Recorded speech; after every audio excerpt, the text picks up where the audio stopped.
চঞ্চলা মেঘ রে না না না না না। সেই গানের মতো। আর প্রচুর বৃষ্টি হচ্ছে, অবশ্য ঘুমের থেকে একটু দেরি করে উঠেছি, তারপরও বৃষ্টিটা উপভোগ করার জন্য বারান্দায় আসলাম। আমি সচরাচর বারান্দায় আসি না, কারণ এই বারান্দার সামনেই একটা বড় বিল্ডিংয়ের কাজ হচ্ছে, তো প্রচুর ধুলা আর কিছুটা ডিস্টার্ব হয়। তারপরেও বৃষ্টি উপভোগ করছি, দারুণ। এবং আমার সামনেই, আমার বাসার সামনেই একটা গাছ আছে, বিউটিফুল। এবং এই গাছটাতে রাতের বেলায় বেশ পাখির আনাগোনা থাকে, অদ্ভুত সুন্দর। এই যে একটু বললাম যে সামনে একটা বাড়ি হচ্ছে, বেশ কাজ হয়। এখন অবশ্য কিছু নাই, আজকে চান রাত।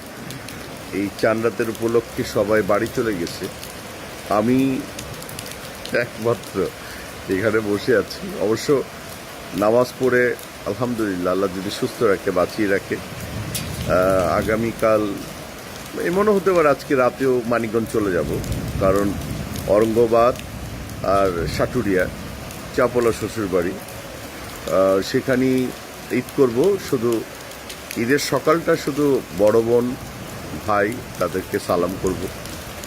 আর একটু আগে মৌসুমীর সাথে কথা হলো, ওদের ওখানে ঈদ হচ্ছে, বেশ মজা করছে। আমার ছেলেও ভীষণভাবে এনজয় করছে দুবাইতে। আর ম্যারিড ব্যাচেলার তো কিন্তু আমি হ্যাপি, খুব খুশি।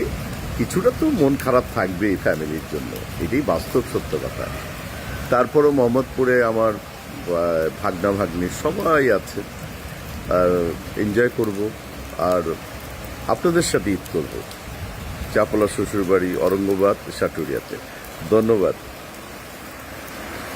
বৃষ্টির সাথেই থাকি।